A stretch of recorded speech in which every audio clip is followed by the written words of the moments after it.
and welcome to a night in the Big 12 as you are watching the Big 12 on ESPN. Set for a matchup between West Virginia and Texas Tech. A crucial game for both of these teams.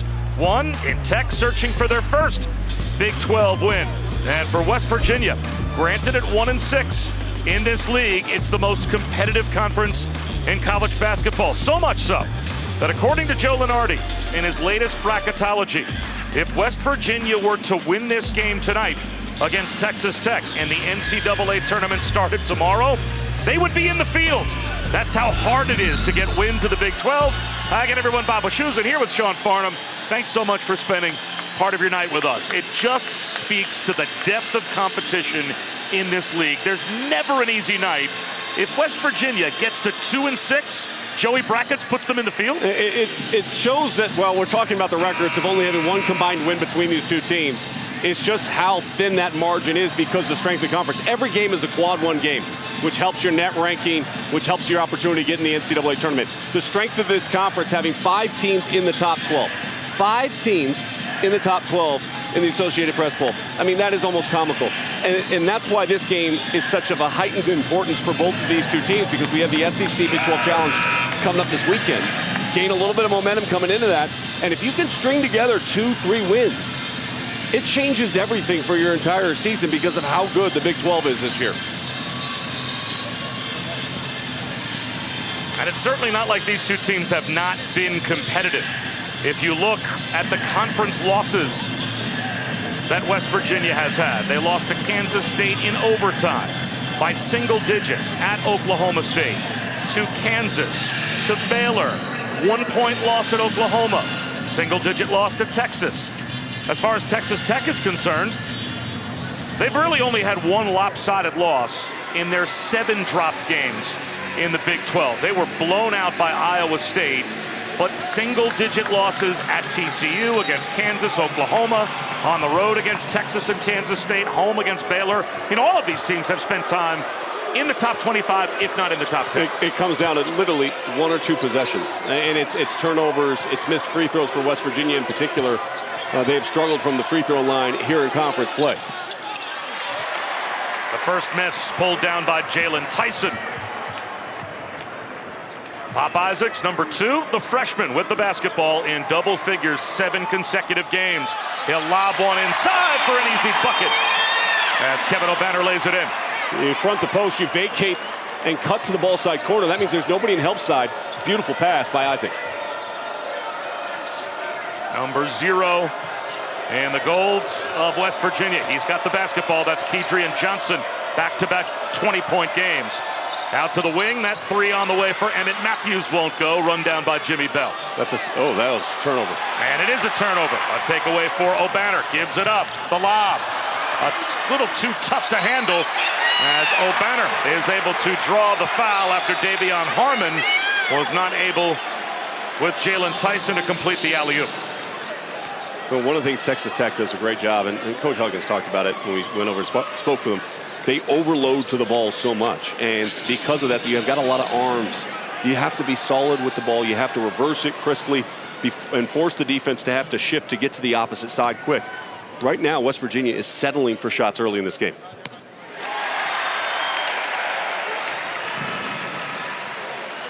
O'Banner in double figures for 14 games this season. Honorable mention All Big 12 last year.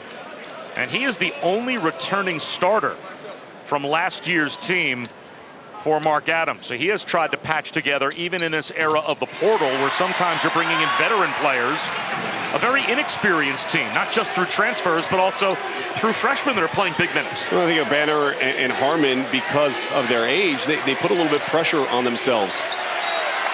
Another turnover as Matthews was not able to connect with Kedrian Johnson. And for Bob Huggins, we asked him before the game, have there been times this year where you haven't felt great? He said yes. Has it been because of your team? He said often. Yeah. Well, turnovers like that will cause it. And you go to they had done a pretty good job on the turnover department until the game against Texas. 20 turnovers led to 19 points in that contest. O'Banner for 3. That's an air ball. Saved by Tyson, but he was on the end line.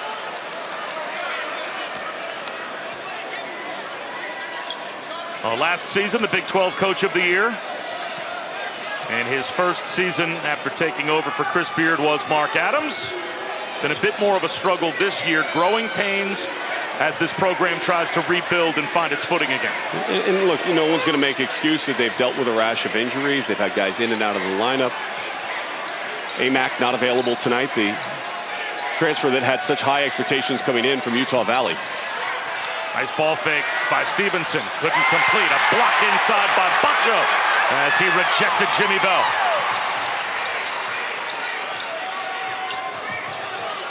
Isaac's in trouble. Off balance. Bailed out by Tyson. O'Banner gets the baseline. Through a triple team. Won't go. Bacho's follow won't. But the put back by O'Banner eventually finds the bottom. Well, right now, who's making the effort plays, the energy play? It's the home team. It's Texas Tech. West Virginia has to answer the call. They are used to being physical and aggressive. Johnson's short. The back tap. Hustle play. Diving into the bench was Isaacs, crashing onto the coaching staff. And let's see if Emmett Matthews is okay. He's a little slow to get up as well. It'll stay with West Virginia. Sometimes when you overload defensively, you start to feel like there's pressure because you see so many hands and eyes looking at you. West Virginia has to calm themselves. They have to reverse the ball multiple times in one possession. Shift that defense from side to side. It'll create a long run out and a seam for you to attack.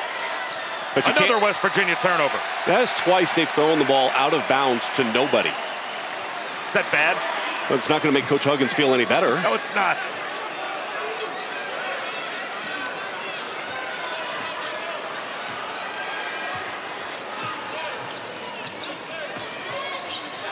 Elijah Fisher on for the first time for Texas Tech. Tyson, an easy roll for Allen. He gets shut down in the lane, flips a wild one up with his left hand, but traveled before the shot attempt. There you just got to go up and you got to go through.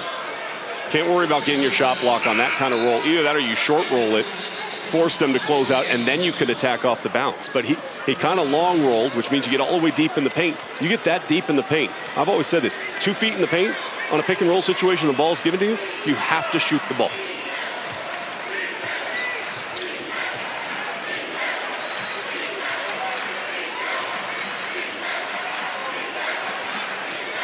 Matthews back outside. Trey Mitchell for 3. That's short. Offensive rebound, Stevenson. Matthews tripped up. Thought he was fouled. Davion Harmon the other way. Scoops and scores.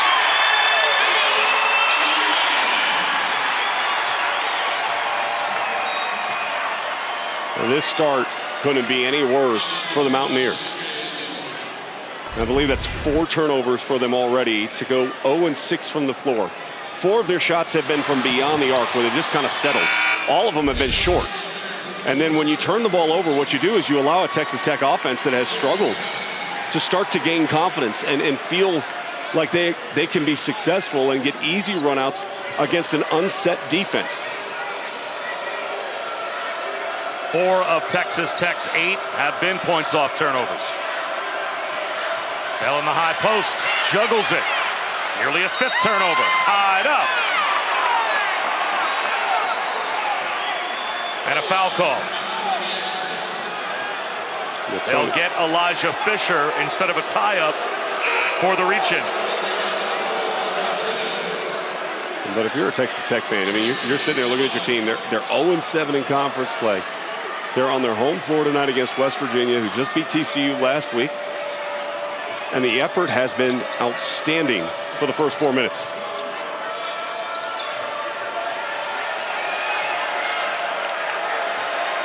Shot clock down to 7. Stevenson gets shut down. Emmett Matthews will drive it and finally get one to go for West Virginia. Great rip and drive baseline, finishing strong. But they also got a ball reversal on that possession.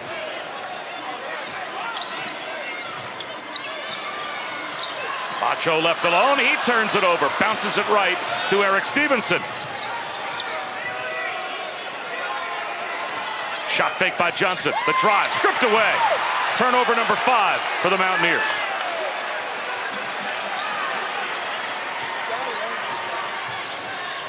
No look pass underneath. Pulling the string though. Davion Harmon. What a terrific feed. And Jamel King, second effort, gets it to go. And missed the first one. Hadn't even able to make the first one, takes away the assist, but a beautiful pass by Davion Harmon. Reading the floor.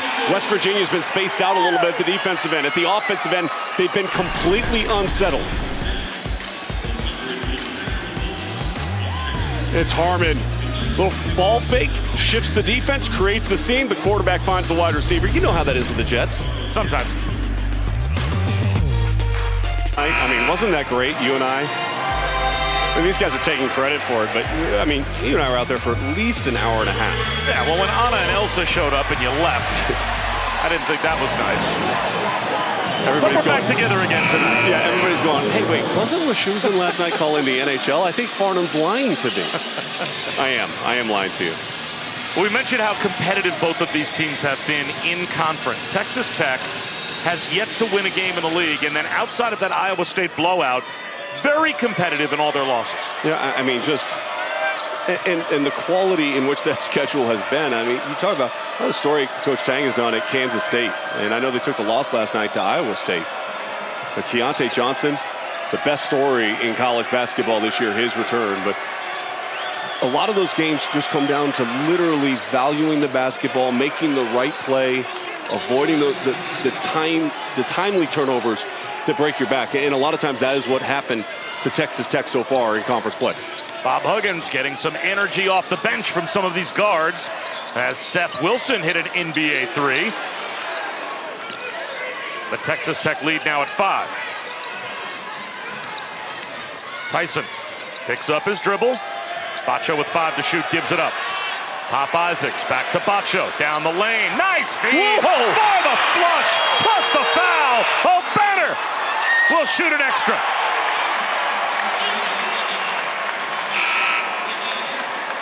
Oh, Banner. More like, oh my. I mean, unbelievable. Great pass, dump down. Defense helps up. That leaves that space open. And then you're just a step slow in your defensive rotation, which means you make Sports Center. How about that finish? Mohamed Wagee, welcome to my poster, says I always hesitate with the poster thing. I mean, how many kids use posters nowadays? None. It's just something you say. I know, but should we say, like, you know, screen of your cell phone or your wallpaper on your cell phone? Great. Is that what I'm supposed to say? Welcome to your screenshot? Yes. That doesn't sound as good. I'm sticking with poster. Your Instagram story, your Snapchat? Get off my lawn. Pop Isaacs tries to go coast to coast. He turned it over. At his pocket pick from behind. Toussaint pulls up for 3.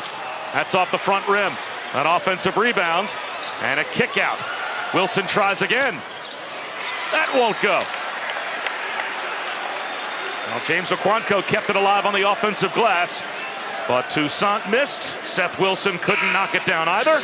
And West Virginia really struggling to score for Bob Huggins through the first 6+ minutes. It's been tough because, first of all, this is a team that at times has struggled to score the basketball.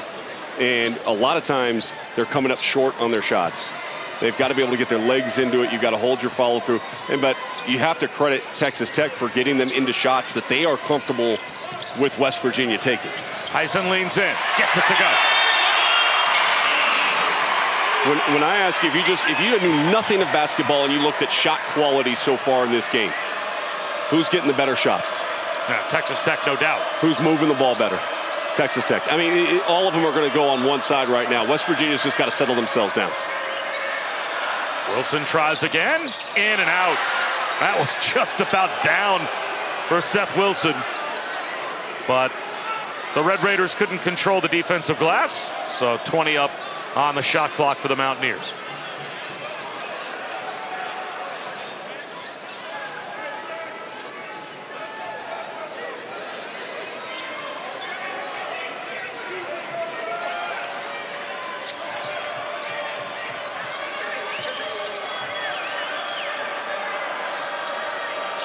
Toussaint feeds the post to seal inside. A block by Bacho.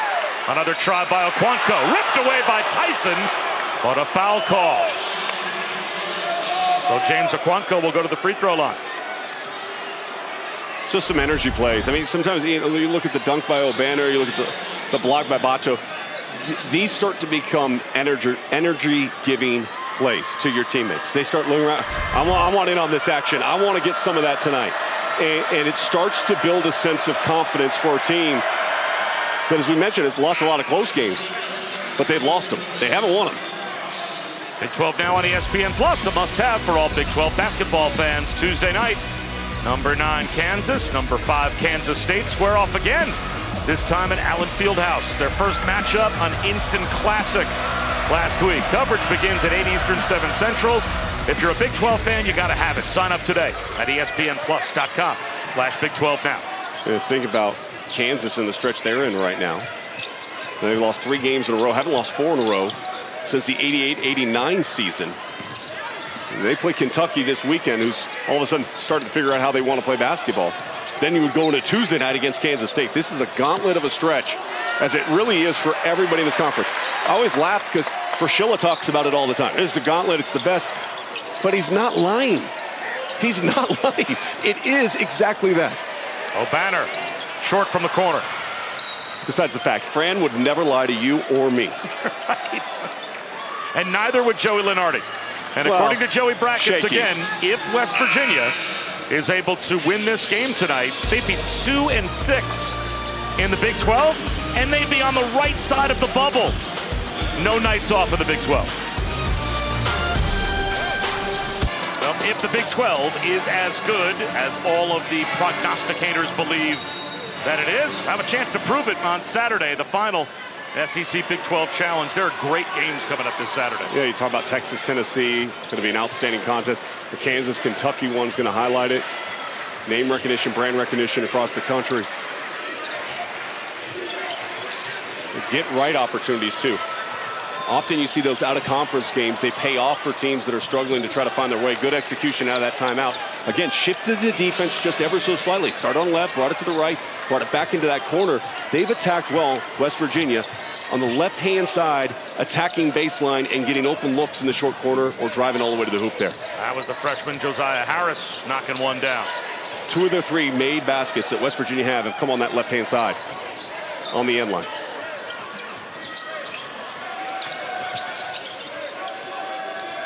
Davion Harmon with 5 to shoot. Picks up his dribble. Bacho in the post, caught along the baseline, turned it over. Now he was pressured by Okonkwo.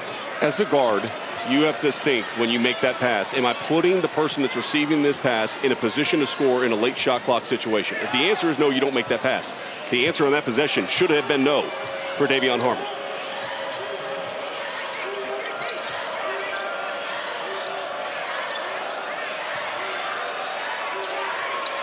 Harris for 3. O'Banner the rebound in traffic.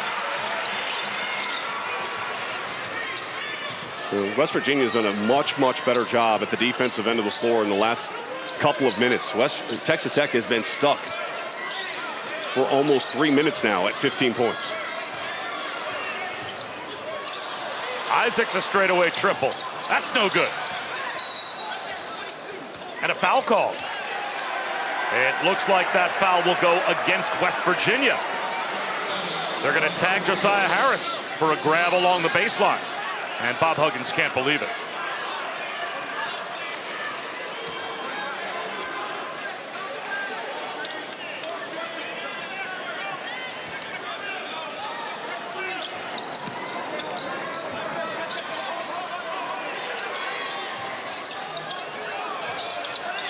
Tyson, blocking foul call. That'll put Jalen Tyson at the free throw line. When you know, Joe Toussaint took the contact but didn't get the call. When you know your opponent's gonna try to front you and keep on the high side, you push them up the lane. Pushing them up the lane allows you to slip and get that pass over the top. It's twice already in this game that Texas Tech has been able to utilize the pressure and the aggressive nature of how West Virginia wants to compete at the defensive end of the floor against them to get good looks in the paint.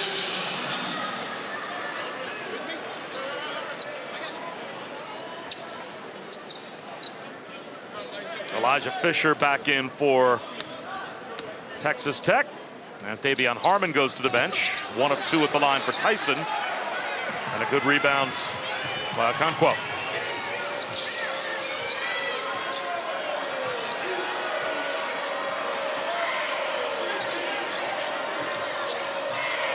You have to stay with Seth Wilson. 41% from 3. He knocked his first down, but he has range.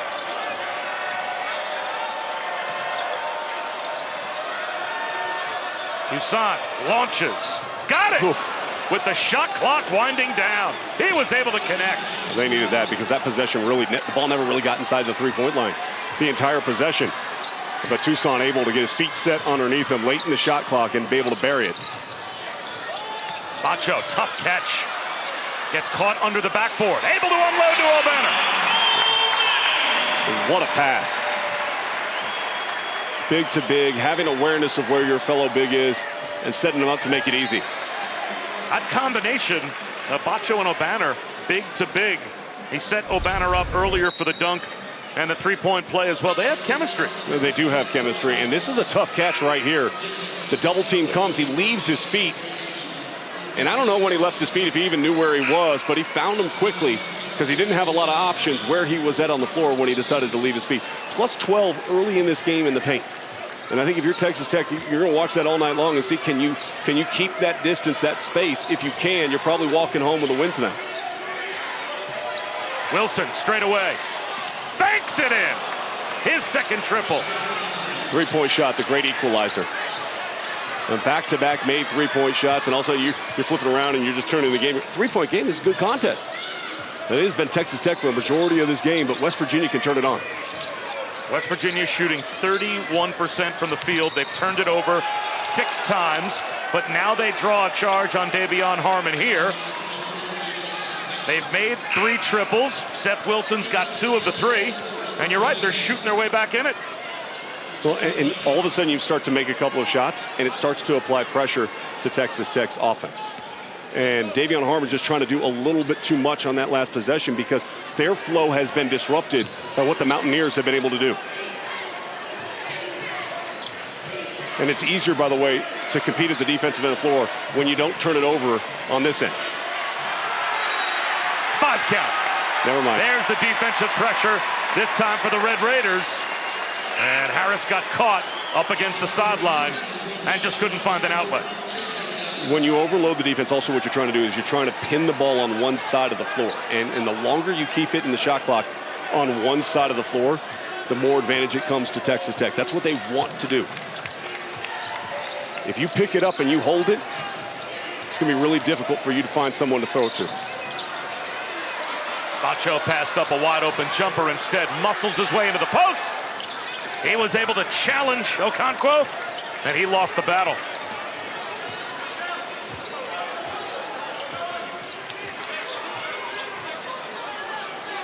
NBA range, and Wilson rims it out.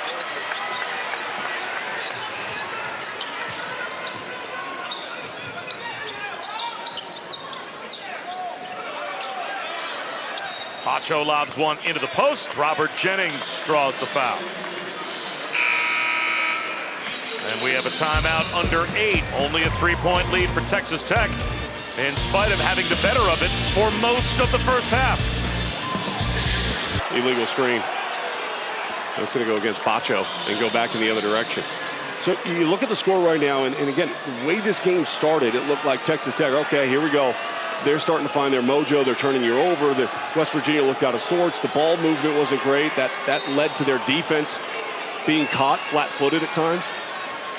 West Virginia's done a much, much better job. And we mentioned this. They had 6 turnovers in the first 5 minutes of this game. They only had 7 right now. Both teams now out of fouls to give as O'Banner with an easy takeaway. Walton at the other end for 3. That barely draws iron. Fell right into the hands of Toussaint. He gets a return. Quiet first half for Kedrian Johnson so far, as he is working on back-to-back 20-point games. Scoreless to this point.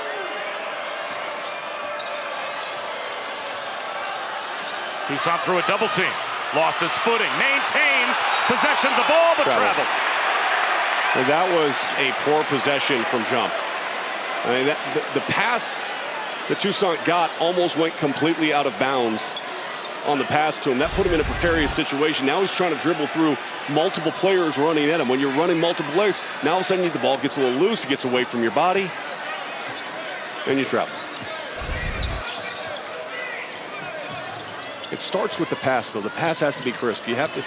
The key in any sport, the pass has to be great. You have to set the offensive player up to be successful. Make it easy on the person receiving the catch and the ball. That jumper won't go. Isaacs the other way. Floats one to Tyson. That's in and out for three. And Kobe Johnson with the rebound. Outlets to Kedrian Johnson.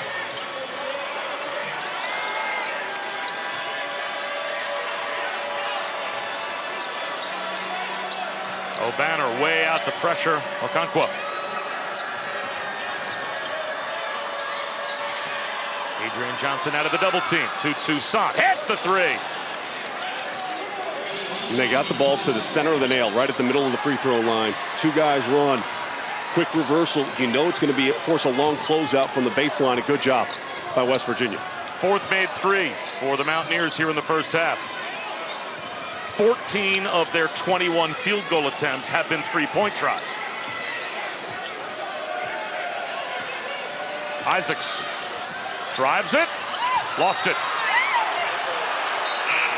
Isaacs, that's the second time that has happened to him. A very talented young freshman out of Las Vegas. And he plays with such an incredible motor and energy that sometimes that he can get going a little bit too fast. And we've seen that twice already here in the first half.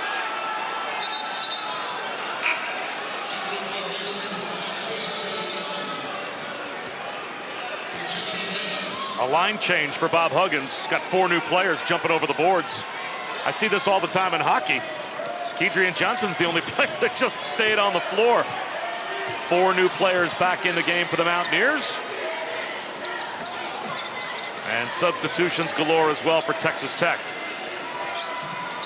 O'Banner went to the bench. Stevenson on the drive. Kedrian Johnson comes up short. Offensive rebound. Eric Stevenson draws the foul. Oh, that's going to be a technical. And that is a technical foul on Walton. He got called for the foul and then spiked the ball. And that will give West Virginia a chance at the free throw line to draw even closer. And they'll maintain possession.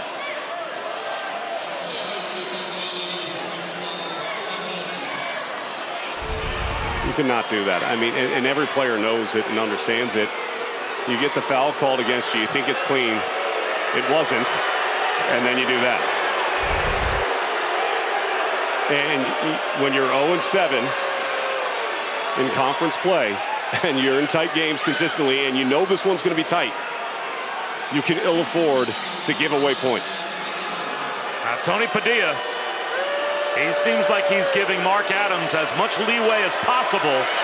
Coach Adams went over, I think, to argue the fact that he thought rather than that being an unsportsmanlike play, it was just a spike of the ball out of frustration for Kerwin Walton. But if you spike the basketball, I mean, 99 times out of 100, the officials are going to call a technical foul. You can't do it. Right. I mean, questioning the call and the intent of a foul has been something we've done quite a bit this week in college basketball, dating back to the Duke-Virginia Tech game. You can't, the intent is up to interpretation, right? That's fine. But slamming the ball against the floor after a foul's been called against you, that's an easy one. And Larry Spalding, you just saw Tony Padilla right there talking to Coach Adams and Ray Natili. This is a veteran officiating crew. There are not going to be any haphazard calls you would think in this game.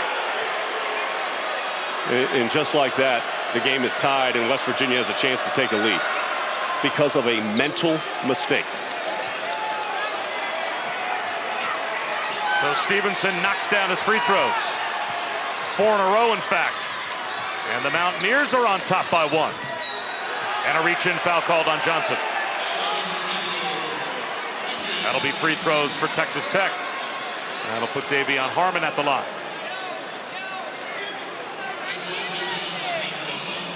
That's the first on Kadrian Johnson.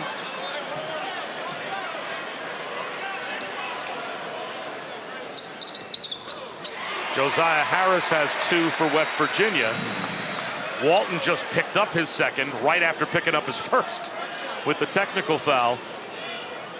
And Elijah Fisher, a freshman for Tech, also with 2 personal fouls. Those are the only 3 players for either team with multiple fouls. So no one in imminent foul trouble as we head towards the second half. And both coaches, it seems, Sean, have been able to substitute the way they want without fear of foul trouble here in the first half.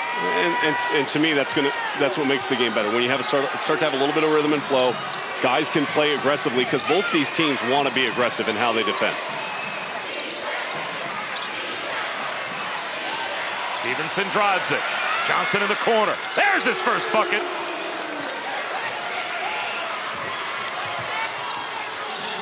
Harmon a crossover, scoops, and a foul called on the drive.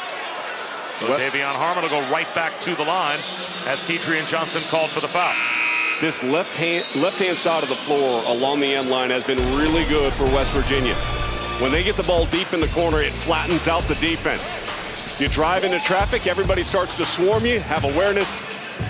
That's a warm-up shot right there for Mr. Johnson.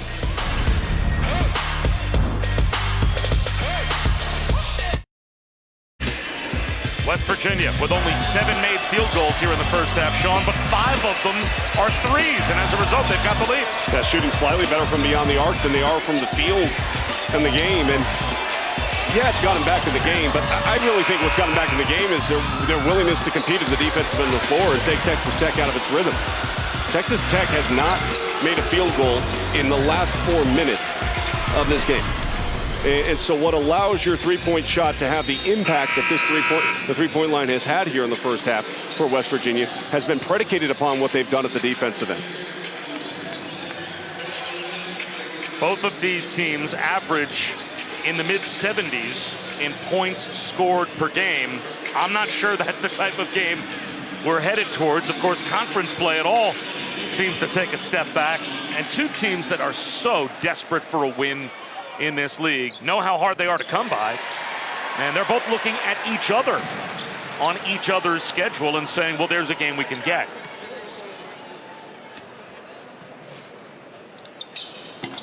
One of 2 at the line for Harmon. And that's the difficult part, Bob, is that you say this is a game you got to get. West Virginia feels that way. Texas Tech feels that way, which means that the intensity that we're going to see here in the second half is they're fighting for it right now because they know in this conference, you win 2 or 3 games in a row, next thing you know, you're back in the tournament discussion. It doesn't take a whole lot. We've mentioned it time and time again during the course of this broadcast. And I will tell you, just as a guy that spends a lot of time in Bristol in studio watching a lot of these games and then talking about them at halftime and not being out doing these games. Every night when you see that left-hand side take the court, you know it's going to be a great game. You cannot say that about other conferences. The Pac-12 right now has 2 teams that I think are really tournament teams. In UCLA and Arizona. That's it. Arizona State, maybe. But both of these teams, if you moved them into the Pac-12, would be surefire NCAA tournament teams. They're maybe in that 3rd or 4th spot in the conference. But they'd win a ton of games. And it's just the grind of what we see right now in college basketball. And we see it shift. A couple years ago it was the Big Ten that had like 8 teams ranked, 9 teams ranked in the top 25. And we were lauding it as the best conference in the country. But it's been the Big 12 for the last couple of years, in my opinion. You've seen so many of these games. You've done so many of them, whether it would be with Dick or Fran. Tonight you got stuck with me. Yeah, I'm getting a 20% bonus added to my check tonight as a hardship stipend. I'm not sure you were aware of that. Good. Post-game dinner's on you. That's awesome. Thank you. Harmon picks up his dribble, fades away. It's a tough one. Where he's at his best, and we've seen it at Oklahoma, we've seen it at Oregon, his ability to get inside the paint, that little turnaround jump shot, using angles to create a seam to score.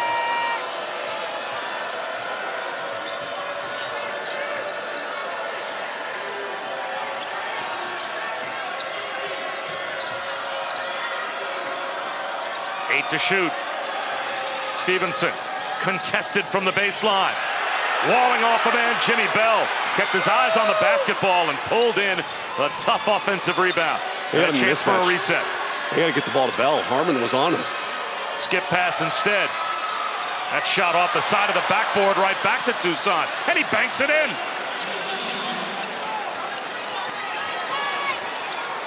And Jimmy Bell, I think, deserves a lot more credit for that possession than anybody else, really. I mean, it just the ability to fight to get the extra offensive rebound, that possession for his team.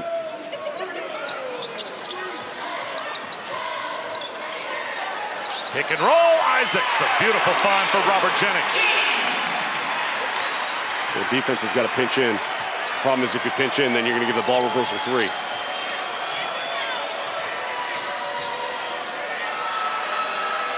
At three, a little too strong from the wing for Seth Wilson, but a foul called on Texas Tech. And Bell will go to the free throw line. Gonna go on Robert Jennings, the freshman. Tomorrow night on ESPN, College Game Day will tip off our coverage at Thompson Bowling Arena at 7 Eastern. Then it's the rivalry that elevated women's basketball to the national stage in the 90s. UConn, Tennessee kicks off a great weekend of basketball in Knoxville. To be followed, of course, by that Texas-Tennessee game as part of the SEC Big 12 Challenge on Saturday. And College Game Day will be there throughout, as we are now tied at 28. You know, we saw the standings earlier. Right now, 6-3, tied for the league lead in the Big 12. Do you even need to get to 12 wins to win this league? Not this year. In the scramble, and Stevenson comes up with the loose ball. That three off the heel for Seth Wilson. Another offensive rebound, though, for Jimmy Bell. He is working hard right now. And Stevenson turns it over. But to your point, it's why there's such a premium on winning games on the road in conference play. If you're able to win games on the road and take care of business at home, that's the recipe, obviously, for success, the opportunity to win a championship in this conference. And that's why when you look even at Kansas State taking the loss last night at Iowa State, the fact they have wins already at Baylor, who've all of a sudden found their rhythm again and won 5 straight games in a row. The fact they've won at Texas, those are 2 marquee road victories that they can hang their hat on. Tyson, line drive comes up short. Caught a piece at the top of the backboard, and a foul called on O'Banner. That's his second. I think that one's going to be on K.J. Allen. K.J. Allen is called for the foul. Thought they pointed at O'Banner. Yep. Right now, what you're starting to see, though, is that fight from West Virginia, right, Bob? I mean, like, they're fighting on the glass at both ends of the floor. Things become infectious, right, on the court. Rebounding is one of those that so often is a great measurable of your effort, your want to while you're out on the floor. The shot goes up. Do you want to go get an extra possession for your team at the offensive end? Defensively, do you want to make sure that your opponent is kept to just one shot attempt and then allows you to go and potentially run out and find an easier look in transition? 2 at the line for Mohamed Wagee. And that puts the Mountaineers back on top by a bucket with a minute to go here in the first half.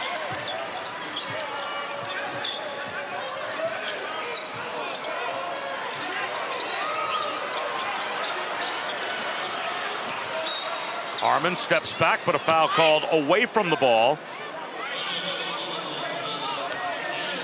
And it's going to be a 1-and-1. It looks like that may be Wagee that gets called for a bump in the lane, so that will put Allen at the free throw line.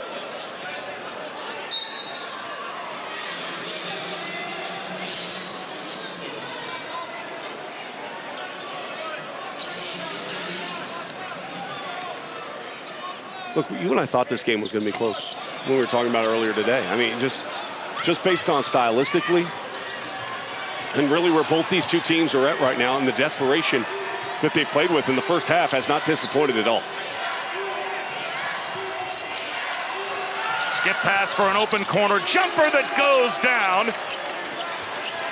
Trey Mitchell connects. That is multiple times now that Stevenson has used the diagonal pass and set up his teammate for a wide open look. They've made 2 out of 3 times that they've gone to it, but that diagonal pass, when you overload the ball, that's a long, long closeout. You got to have your feet set, and you better be able to knock it down, and the three-point shots continue to fall for West Virginia.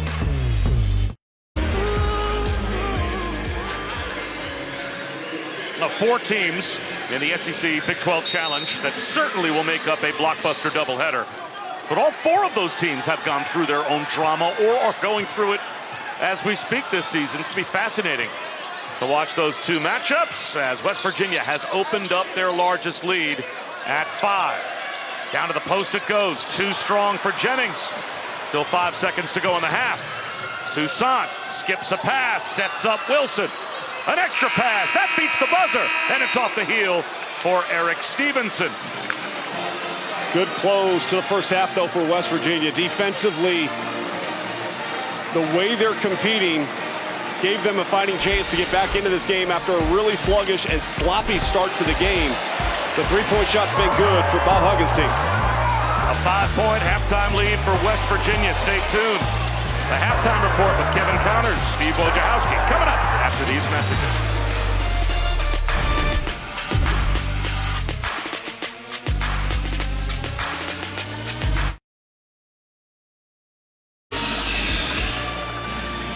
Welcome back to the Big 12 on ESPN. Welcome back to Lubbock. Set for the start of the second half. A tight one between West Virginia and Texas Tech. 5-point lead for the Mountaineers. They've done it outside. Texas Tech has done it inside. Bob Wischusen and Sean Farnham. Maybe a bit of a lower scoring game than we expected, but we knew it would be close. 2 teams fighting desperately to get this win. Yeah, and as you mentioned, it's stylistically how it was done in the first half for both of these 2 teams. I think for Texas Tech, the success came early in the first half. Manufacturing turnovers at the defensive end, turning them into points at the offensive end. They did a great job, by the way, in screen and roll situations, pushing up the lane, creating seams to throw over the top, and attacking the interior of West Virginia. As the half wore on, West Virginia did a better job of taking away these type of baskets, even though 18 of the first half points for Texas Tech came in the paint. For West Virginia, it really was all about the three-point shot. I'm sure there was some late in the shot clock, but a lot of them came because Jimmy Bell got on the offensive glass. He had 5 offensive rebounds in the first half. Gave second chance opportunities. Stevenson driving the baseline, kicking the corner, diagonal throwing over the top, forcing the defense to have to shift and close out. 6 made threes in the first half for a team that's averaging just under 7 made three-point shots made per game.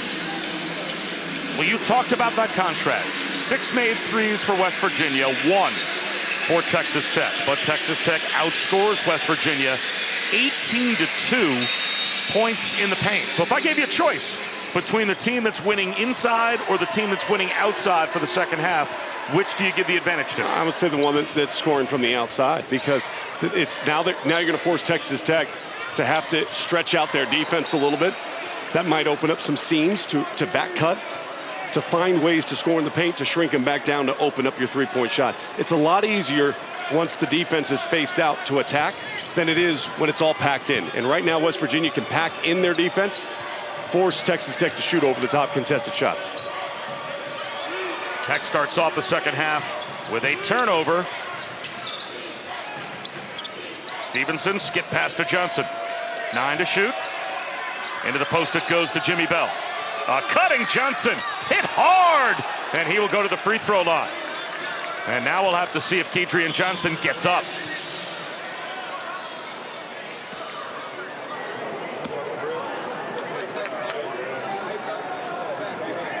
That was a scary fall. Yeah, we've seen some lately in college basketball. You know, the other day in that North Carolina game, you just hope that he can get up.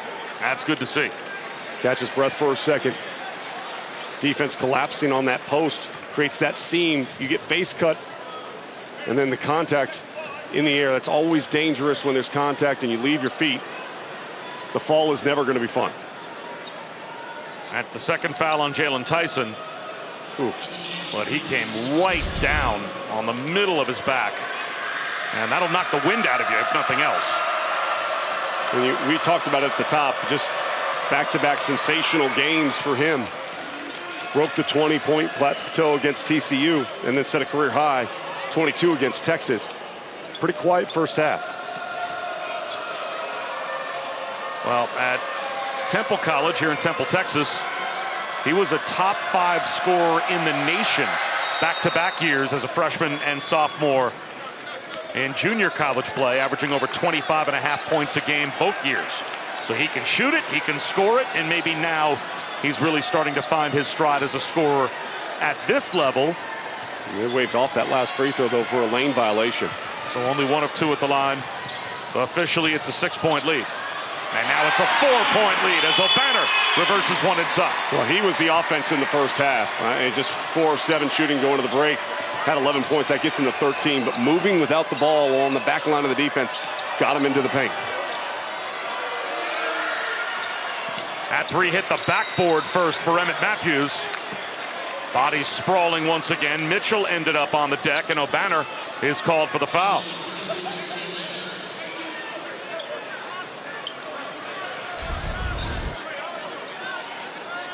Well, the key is going to be how do you handle the mental aspect. I mean, just literally grabbing two hands to the jersey.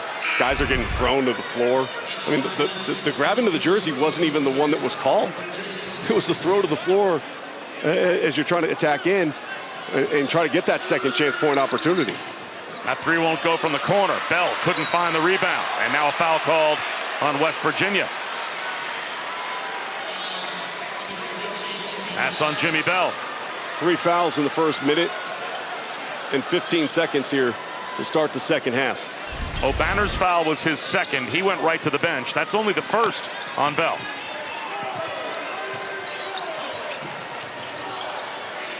A little push off there. Right there. Yeah. Eric Stevenson with a strong rebound.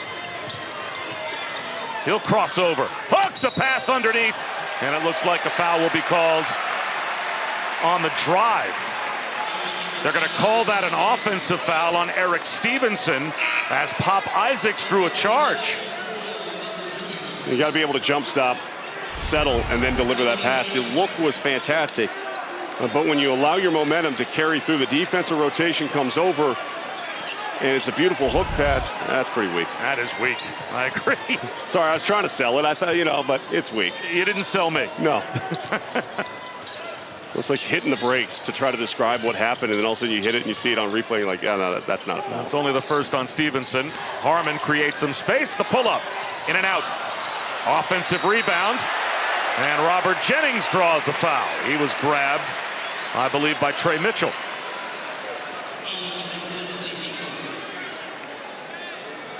That's his second. You're getting a foul. You're getting a foul. I'm going to give a foul to you.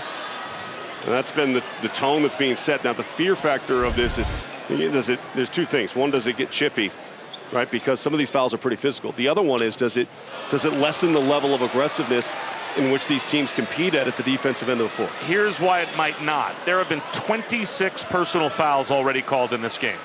No player for either team has 3. So it has been evenly spread in terms of no one's in significant foul trouble.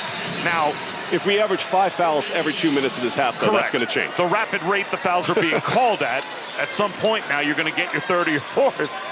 But there's not a player for either team that even has hit 3 personal fouls yet.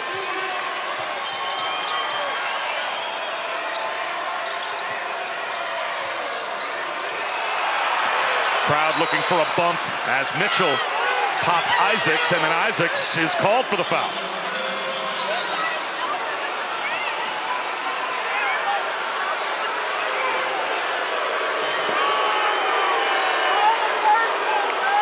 That's his first. What the fans were reacting to is they felt like Isaacs got popped as he was defending Mitchell on the perimeter. Stevenson draws the foul on the drive.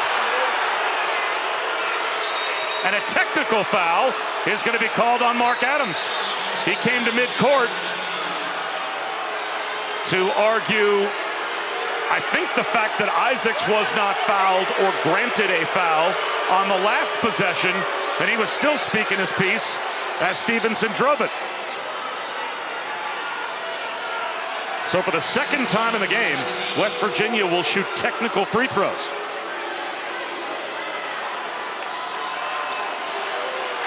And Coach Adams still not pleased and is letting the officials know.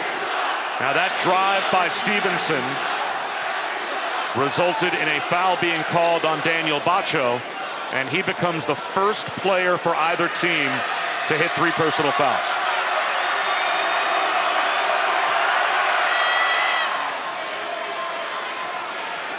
Stevenson stays perfect now, 5 of 5 at the line.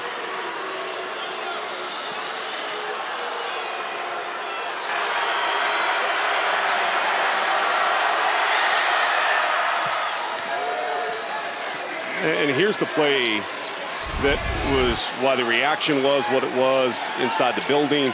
What Coach Adams is about is you see right there, Mitchell extends out his elbow and makes contact. Now, on how that's been adjudicated over the course of the season, that should be an offensive foul and the ball going in the other direction.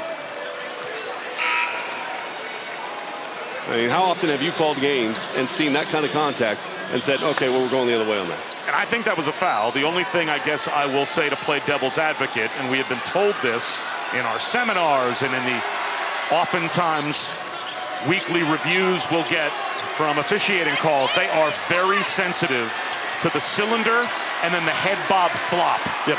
Right, they are not wanting to ever award a player for throwing his head back and possibly goading them into a flop resulting in a call. And maybe Pop Isaacs bopped his head back when he didn't need to. And now I think we've got a clock issue here. And by the way, that's why we put the flop call in, though, this year. Right. If that happens, then the official should adjudicate that and then give a one free throw and the ball. Let's go. So there, either way, there should have been a call there. There was not.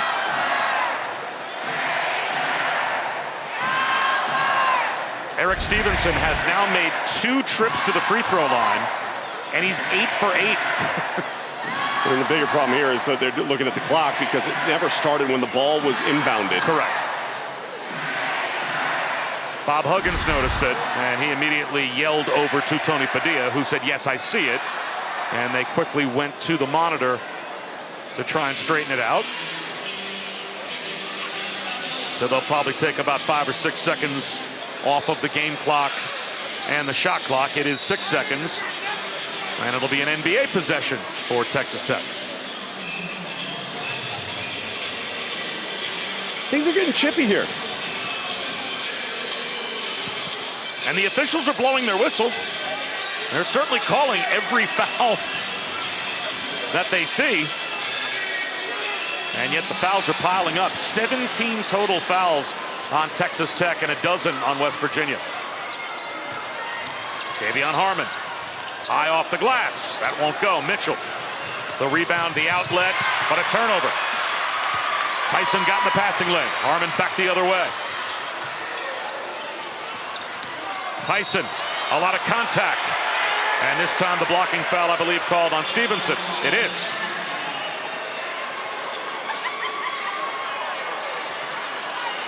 Both teams have to kind of calm themselves, right, and find their center point again.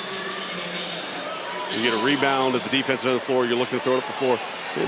Diagonal straight line passes very rarely get through diagonally through the court without somebody getting a hand on it. Texas Tech got this possession back. Tyson from the wing. Mitchell the rebound. That foul, by the way, on Stevenson, his second. Just can't make a three-point shot tonight. I mean, on their home court, they are 1 of 9 from beyond the arc.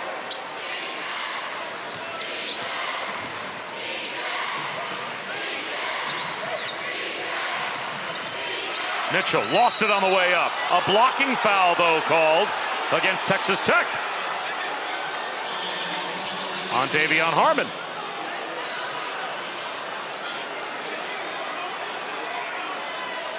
I'll give you one guess as to how many fouls Davion Harmon has. 3.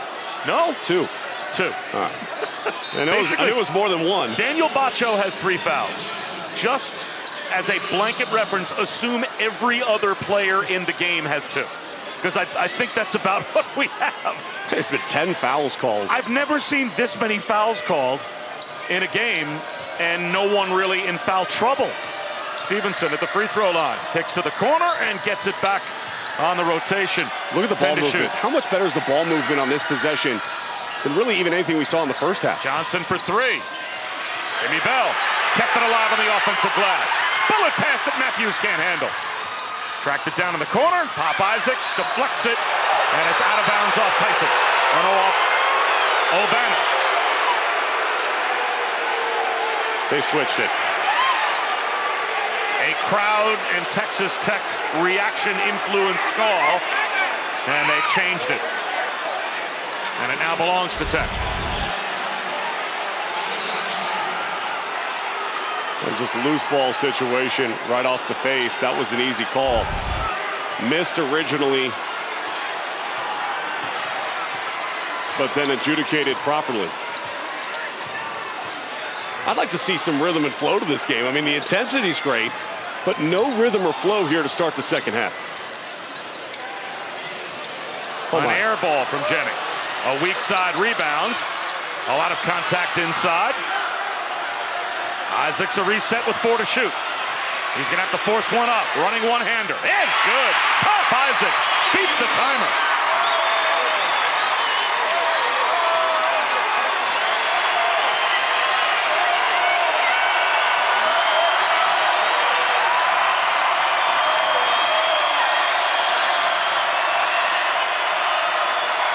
Stevenson for three. The long rebound. O'Banner lets it go out.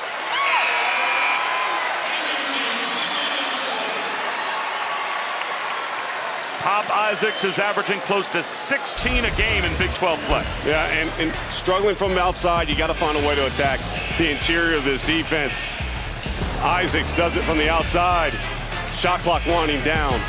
Did you just see, as a part of that montage promo alone, as we get set for UConn, Tennessee, the women's game on Friday? I mean, it was nothing but Hall of Famers. No. Coaches and players, one after another. And what a rivalry that has always been. Isaacs, the quick trigger. Woo. Yikes. A scramble for it. And he turned Matthews emerges, and Isaacs is hurt. Behind the play, Matthews throws it away. So West Virginia had a 5-on-4 advantage. And Emmett Matthews threw it to nowhere. And now the concern for Texas Tech and their star freshman.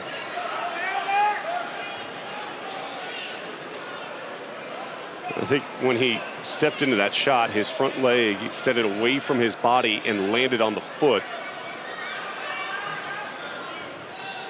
of the defensive player.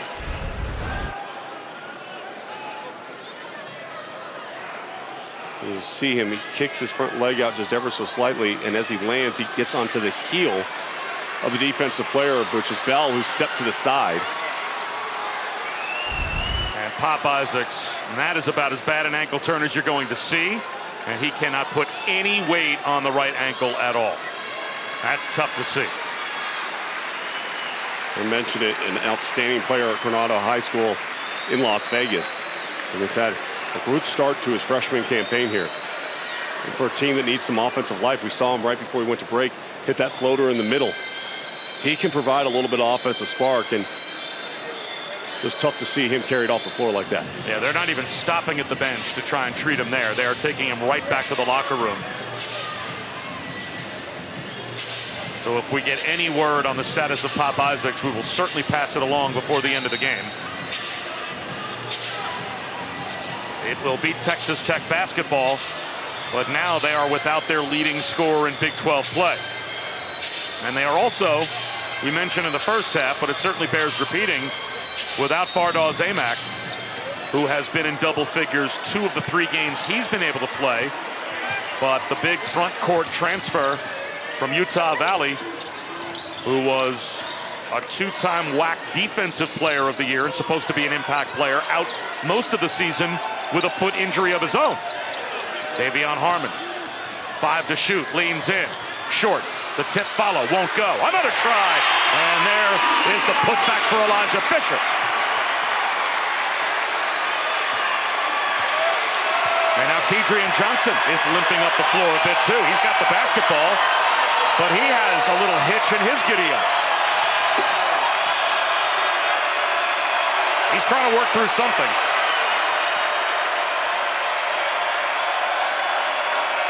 Mitchell gives it up. Matthews, 4 to shoot.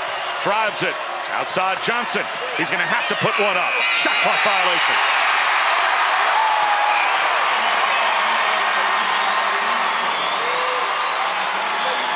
And Bob Huggins is going to take Matthews and Johnson out. And that is textbook Texas Tech, though. When they're at their best, their defense is so disruptive. The building got loud. The team on the floor responded to it with great defensive intensity. They were there on the catch every single time. Room for Harmon. The floater. Good. Plus the foul.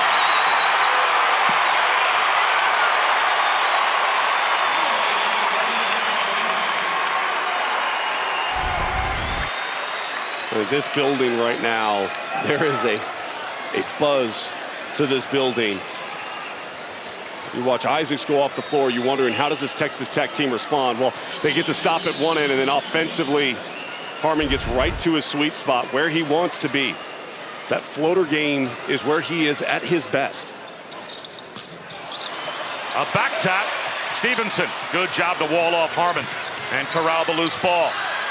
Sets up a transition three that goes down again for Seth Wilson. What a shot by Wilson. Came in the first half off the bench, made a difference. In and out as Harmon tried to answer. Toussaint fouled.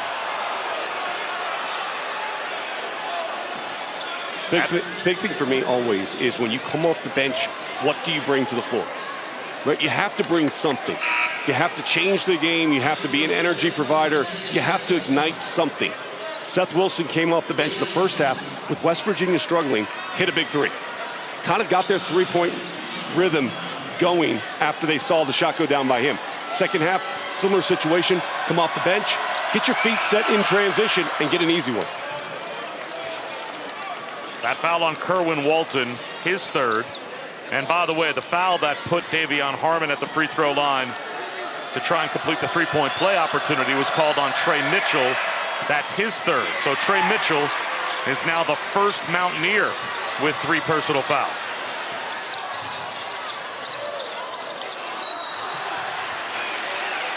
Foul called on West Virginia. Looks like it's going to be Toussaint.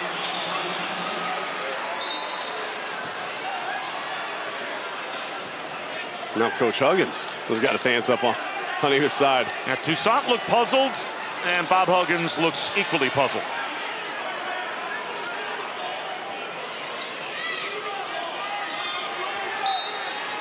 That's the last foul that West Virginia had to give. So it's free throws the rest of the way. Tyson up, under, in and out. Loose ball, pulled in by Bacho. That's the 4th foul on Trey Mitchell. And now let's see if Bacho, or rather, pardon me, O'Banner can get up. As Trey Mitchell fell into the ankles of Kevin O'Banner, and it looked like he went down awkwardly as well, but he's going to make his way to the free throw line. A good up and under, and then following the shot by Tyson. Ouch. And O'Banner able to corral that as Mitchell fell into his legs, and that's his 4th personal foul. Picked up fouls 3 and 4 on back-to-back trips down the floor. So Trey Mitchell forced to the bench. One thing to watch, free throws, how important they've been, in particular for West Virginia, who came out of conference play, non-conference schedule, shooting 72% as a team, and have really struggled in conference play from the free throw line. They're shooting very well tonight, 82%. Texas Tech has missed some so far. I mean, they're only shooting 67% from the free throw line. You got to be able to toe the line in what will be a very close game down the stretch and be able to knock them down. And neither of these teams would necessarily say free throw shooting as a team was a strength. As Texas Tech 7th in the Big 12, West Virginia 9th. Another turnover as Stevenson's pass sailed out of bounds past Toussaint. One of the reasons why life is so hard on the road in the Big 12, the environment's night in and night out. Well, this building has gotten loud here in the last couple of minutes. after the technical foul to Coach Adams.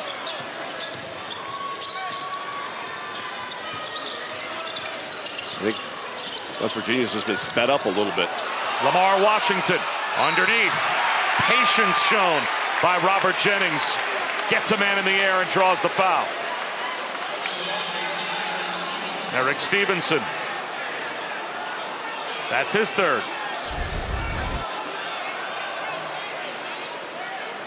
In week 2 of the college basketball season, this would have been called a flop, and there would have been a free throw awarded.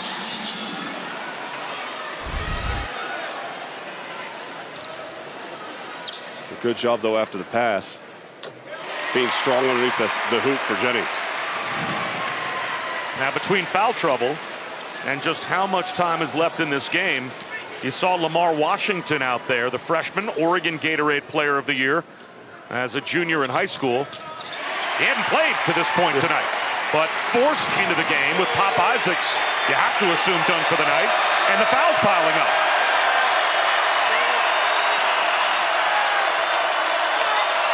Wilson looking for his 4th made three. Banks in another. That's the 2nd. He splashed home off the backboard. Oh my. That 12 points ties his career high against Portland State that he had. The lob for Lamar Washington, missed time for Bacho, but a foul call.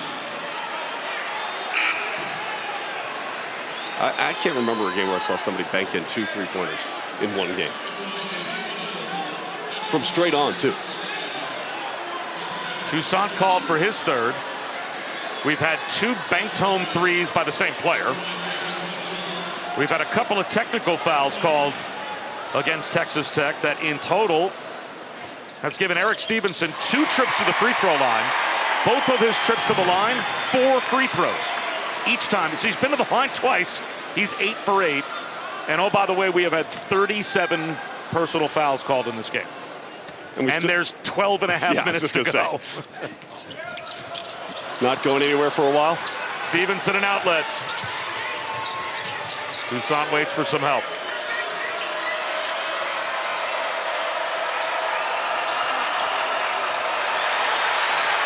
Toussaint through traffic.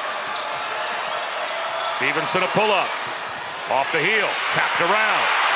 Lamar Washington emerges. Hesitation. Out of control.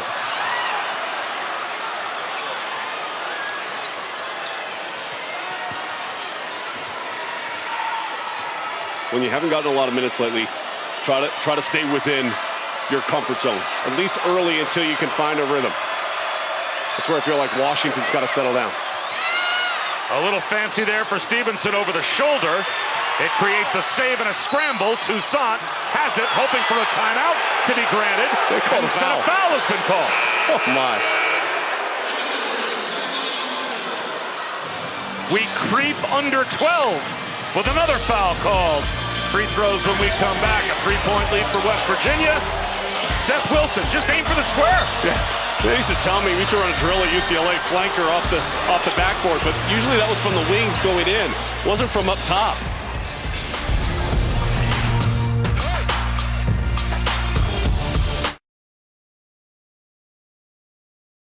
Foul out. Oh yeah. It's like it's 6.5.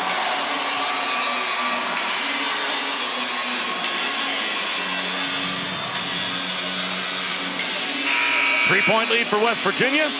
Well, we've been talking about the foul trouble, anticipating it would pile up with the volume of fouls that have been called. And on the left-hand side of your screen, you'll see we're down to 4 players that have 1 personal foul. Between 2 fouls and 3 fouls, though, with 11 and a half minutes to go, these coaches are going to have to manage their benches and manage, Sean Farnham, the style of this game as well, knowing there'll be plenty more whistles to come. I thought you were saying they're going to have to manage me. I was like, no, that's your job, Bob. You have to manage me. No one wants that job. I know. But, you know, here comes the problem, right? You start going deeper and deeper in your bench, and you're going to have to go deeper and deeper in your bench. And there's a lot of times where we say, hey, well, depth of team, that's not really as important because your starters are out on the floor and, you know, they're going to play a majority of the minutes. But there's nights like tonight where it's a close game, and this is a game that both teams feel like they have to play with desperation because of where they're at in the standings in the Big 12. And that means you're going to put the ball in hands of players that haven't been out there in these situations before. How do they handle it? And no Pop Isaacs the rest of the way for Texas Tech. A bad ankle turn. He's back in the locker room. So Davion Harmon, you have to think he'll handle the ball the lion's share of the time. Tries to create, fades away. Got it! Double figures for Harmon. He's got 11.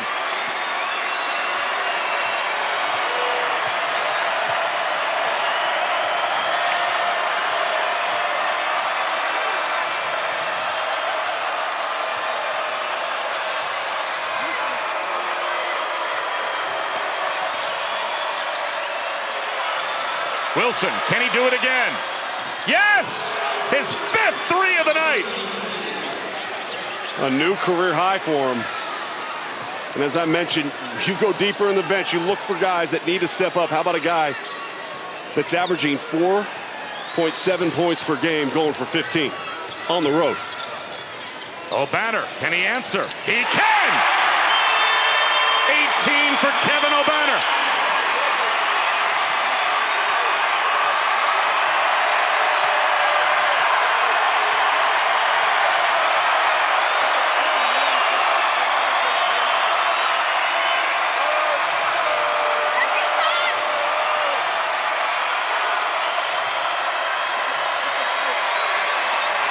Wilson feeling it. That heat check cooling off. The long rebound to Stevenson. He can't knock it down. A save, Stevenson. Yes! It was Wilson that kept it alive. He taps it to Eric Stevenson, and his triple goes. How about the effort by Wilson after the poor miss, just tracking it down off the deflection as he went into the bench.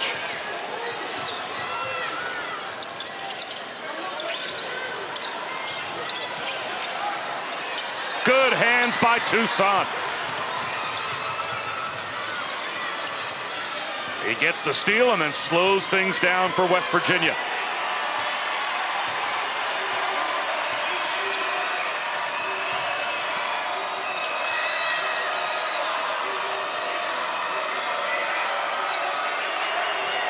Stevenson, 7 to shoot, picks up his dribble. Toussaint, 4 on the shot clock. Working on Harmon, puts up a 3. The long rebound. Wilson in traffic, shovels one underneath. Plus the foul. Okonkwo to the line. And again, it is Seth Wilson, the playmaker. He has hands on his knees. He is exhausted right now. He's going to go take a break, but great effort. This was a 3 that kind of got it going. Then the next possession, he did a little heat check. Found out he was a little cold. Watch where he comes from on this rebound. Chases it down, saves it. Another three-point shot being made, and then does it again on the very next possession. Offensive rebound, grabs it, finds the big underneath for an N1 opportunity.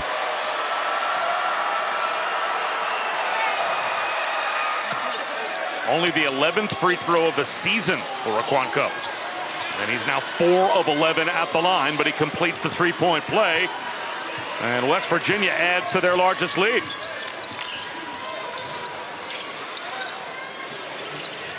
There's an answer, though. A line drive 3 for Jalen Tyson. A big shot for the Red Raiders. So all game long, Texas Tech hasn't been able to knock down the three-point shot. Now, last 2 makes they've had are both from beyond the arc.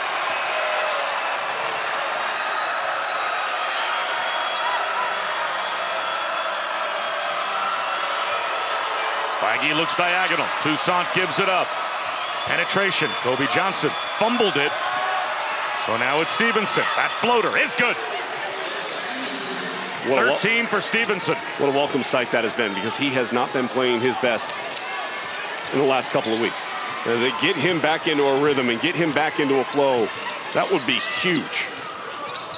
Only 1 rebound away from what would be his first double-double of the season. Another steal by Toussaint draws the foul. Kerwin Walton picks up his 4th. You know, the Stevenson came in this game in the last 5 contests, shooting just 15% from three. And you come out tonight and play with a little bit of swagger. Sometimes been loose with it, sometimes turn it over, but a couple of huge buckets late here in the second half.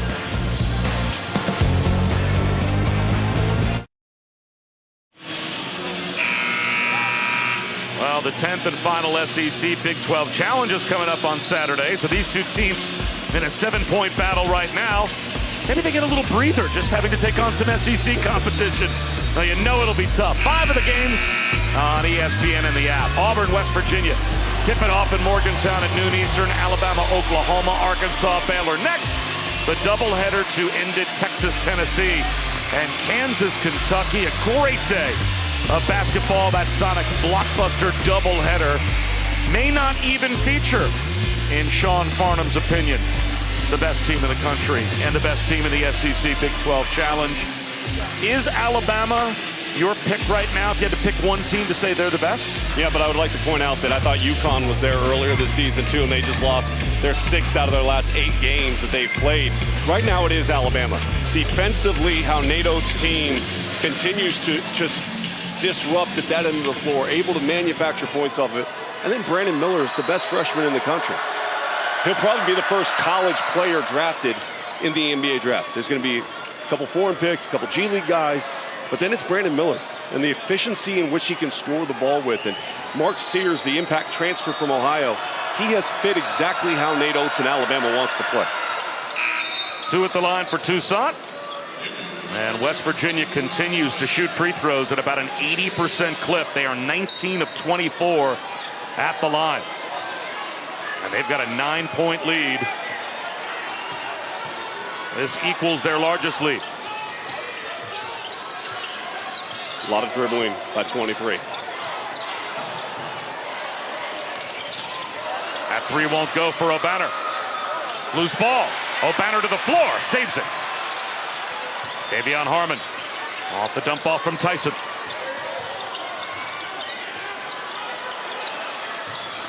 Great job by West Virginia defensively.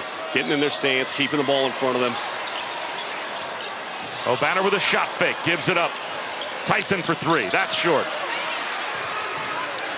West Virginia with a chance to extend their lead to double digits with under 7 minutes to go. That was big, though. I mean, back-to-back defensive stops with not even getting to the offensive end side of the floor.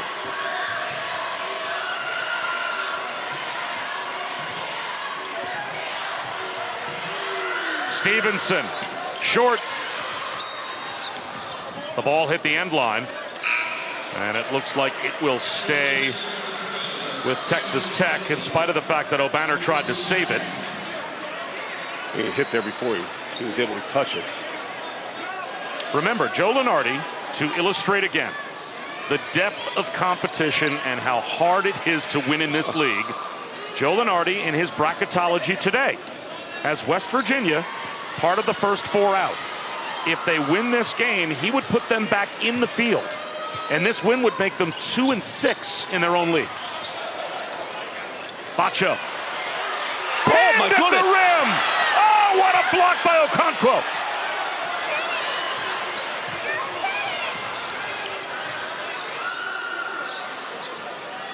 James Okonkwo with the play of this game as he met Bacho at the rim. And now Walton, I believe, is fouled out.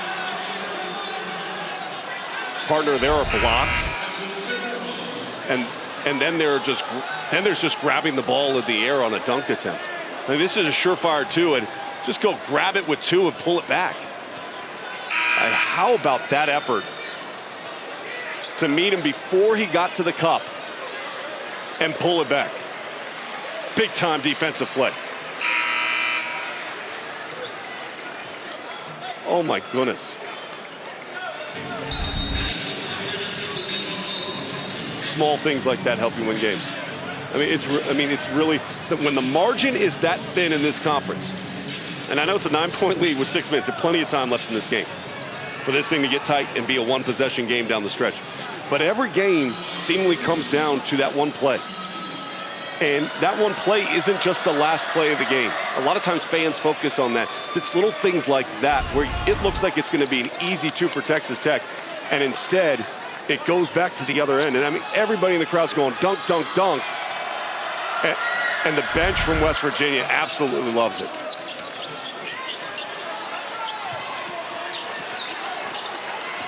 The lead double digits for the first time tonight.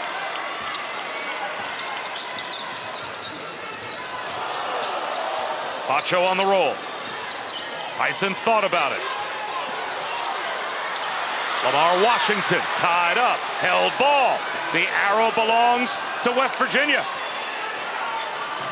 Just over dribble penetration that time by Washington. And boy, how much does this team now miss Pop Isaacs? He has returned to the bench, but obviously done for the night with a boot on the ankle.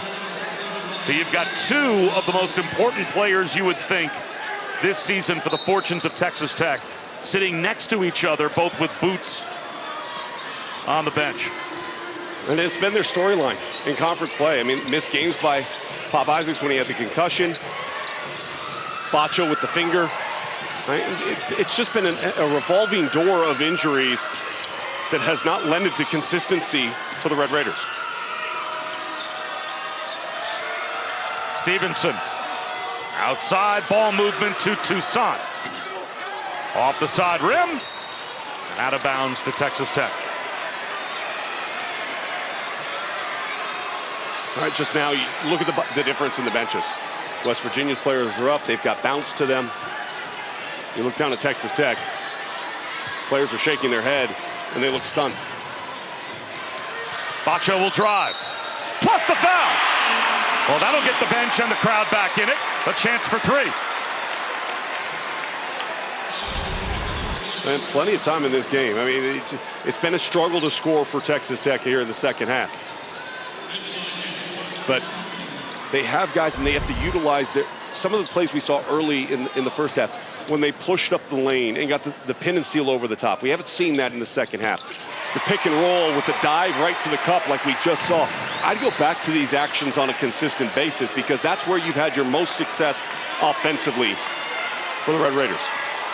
That foul on Okonkwo, his second, as he has played about double the number of minutes that he normally plays.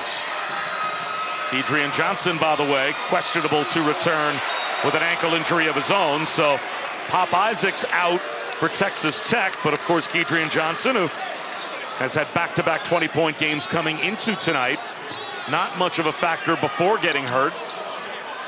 And now it looks like his night might be done as well. So both teams playing without arguably their best guard. And that's why performances like we've seen from Seth Wilson, not on the floor right now, but how he's played throughout the course of this game has been so important.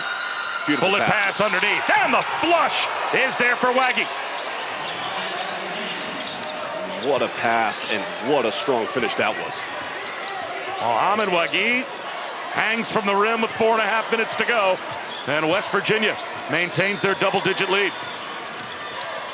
Harmon, a force, and a foul call. And back at the other end of the floor, though, the pass and the finish underneath, just phenomenal to carve out space, have your hands ready. This is a bullet whip pass. Had to catch it from behind him. And Bacho, I'm actually surprised it wasn't a foul call on that one. But, I mean, the finish through Bacho. Beautiful job.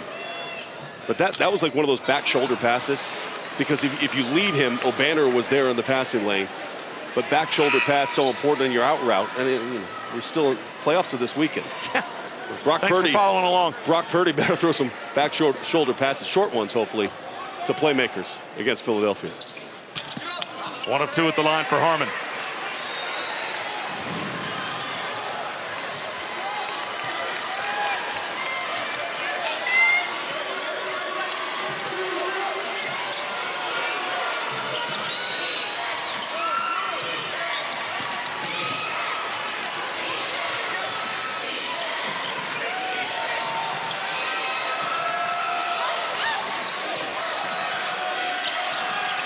Toussaint, a pull-up, banks it in. They're going to call a flop on that. 16 for Toussaint. The basket's going to be good. They're going to call a flop, which means West Virginia is going to have a free throw. when we return. So a chance for a three-point play as West Virginia, with under 4 minutes to go. Role players tonight rising up. And Joe Toussaint, a good example of it.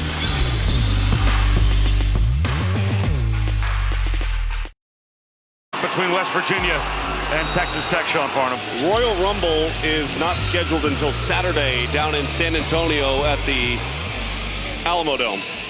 But 43 fouls here tonight and a flop, which means free throws here.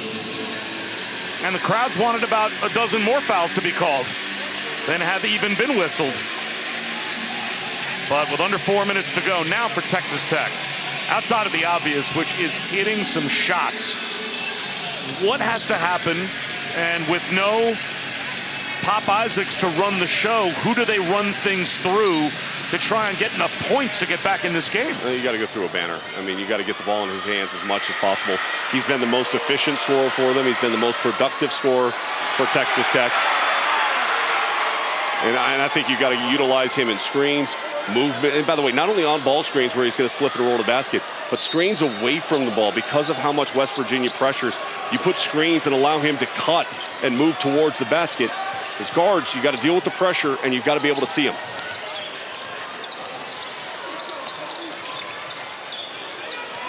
There is O'Banner. Picks up his dribble on the baseline. Gets it back. Diagonal to Tyson. Deflected ball. Harmon's got it. 5 to shoot. Got to go. Harmon looks up, sees, and launches. And that's an air ball and a shot clock violation. That is an outstanding defensive possession by West Virginia. Diagonal skip passes, closing out, defending well, getting in the stance without fouling.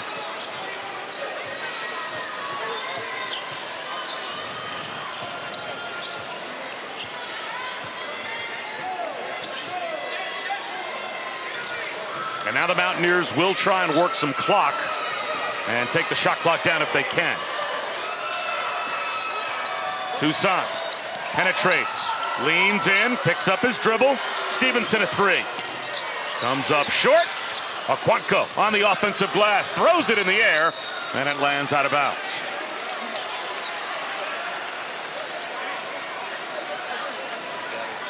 Well, the first ever NBA Rivals Week capped off by a triple header Saturday on ABC and the ESPN app. Nuggets Sixers, pretty good big man rivalry in that game at 3 Eastern, noon Pacific. And then Knicks, Nets, and the best NBA rivalry of them all. Lakers, Celtics rounds out the day. It all starts with NBA Countdown at 2:30 Eastern, 11:30 a.m. Pacific. A good quick attack downhill for Davion Harmon. If you're West Virginia, that's the one thing you cannot afford to do, is allow quick buckets that are easy and allows Davion Harmon to do what he does best and attack at a straight line dribble. Texas Tech will use one of their remaining timeouts.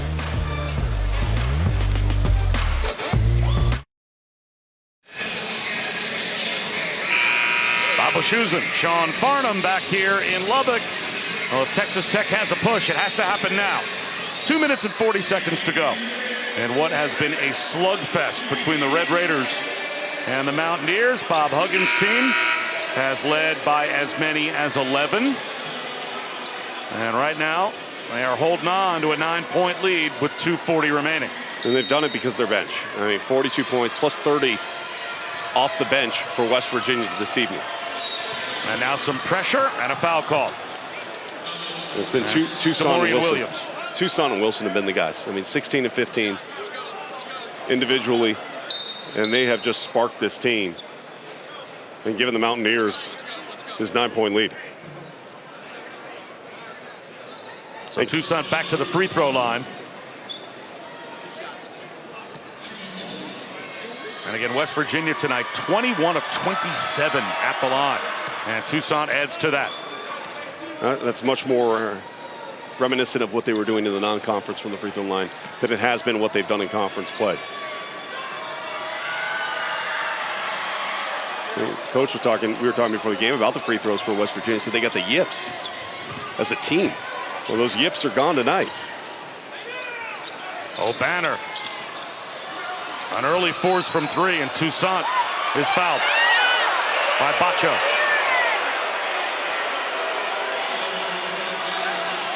That's his 4th.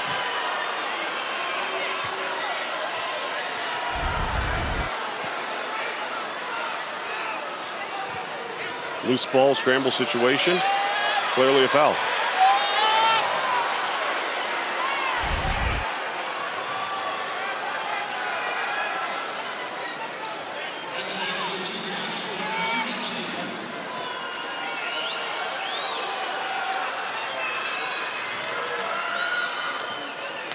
Tomorrow night on ESPN, College Game Day will tip off our coverage from Thompson Bowling Arena at 7 Eastern. And then it's the rivalry that elevated women's basketball to the national stage in the 90s. UConn and Tennessee in Knoxville. Rebecca Lobo, Carolyn Pack, Holly Rowe, Elle Duncan, Andrea Carter, all there in attendance as part of game day. And that might be the last gasp for Texas Tech. Davion Harmon came up short. And now a chance to work the clock for West Virginia. And Stevenson fouled by DeMaurian Williams. Well, they'll be more than happy to send Eric Stevenson to the free throw line. He's 8 of 9 tonight. Now West Virginia's got 69 points in total. And now make it 70. And Sean, they have scored 14 of their 70 from 2-point land. Everything else has been a combination of made threes and getting to the free throw line and scoring with the clock stopped. And that's how you win games on the road, though. You got to be able to execute. You got to find a way to win for a team that thought really against TCU that they had turned around their season. They were going to be able to keep it going. But after that loss against Texas, they found it again here on the road tonight against an opponent where you kind of felt like they had to go ahead and get this win. Now the question is, can it carry over in that momentum to the game on Saturday out of conference against Auburn? You have them on their home floor. Can you knock off a top 25 opponent on your home floor before you get right back into conference play, because you're going on the road against TCU, a team you just beat last week on your home court? Find the easy game in there. I mean, you'd say the easiest is Oklahoma. I mean, that's it. I mean, everything else you see 15, 11, 12, 10. I mean, you're talking top 15 opponents, not just opponents.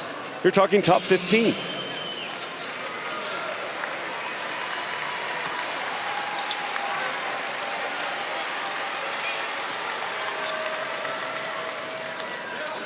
Toussaint continues to add to his total. 28 of 35 at the line for West Virginia.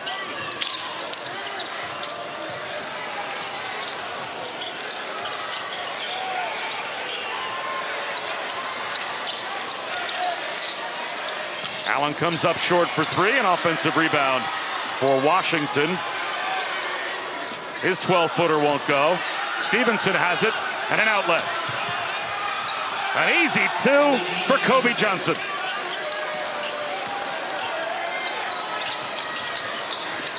Tyson lobs it. Allen with the catch, the shot fake, and the finish.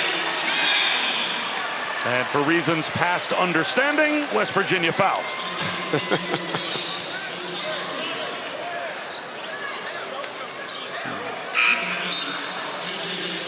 So Okonkwo commits the foul. That will give KJ Allen a chance for a three-point play. You wonder at 2 and 6, because that's what West Virginia is going to go to.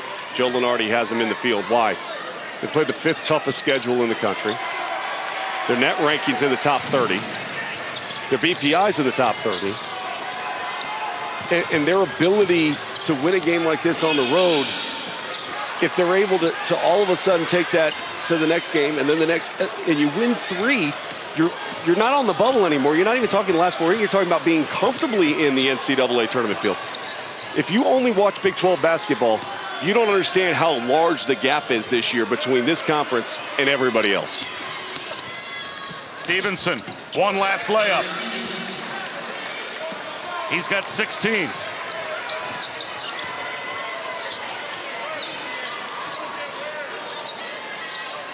Washington can't hit the three. And it looks like Texas Tech will allow Eric Stevenson and West Virginia from here to dribble the clock down. And this is a win for the Mountaineers again, even though it's only their second in conference play. But according to Joe Lunardi, if the NCAA tournament were to begin tomorrow, this win would put West Virginia in the field. Yep, road wins are at a premium this year inside the Big 12 Conference. And I don't care what your record is in conference play. It's that much of a gauntlet. It's that much of a grind. And West Virginia did not start this game well. They were throwing the ball out of the gym all over the court. They settled themselves down, allowed their defense to get set. Slowly but surely started to take away the paint points for Texas Tech. Enough three-point shots and enough success at the free throw line wins the game.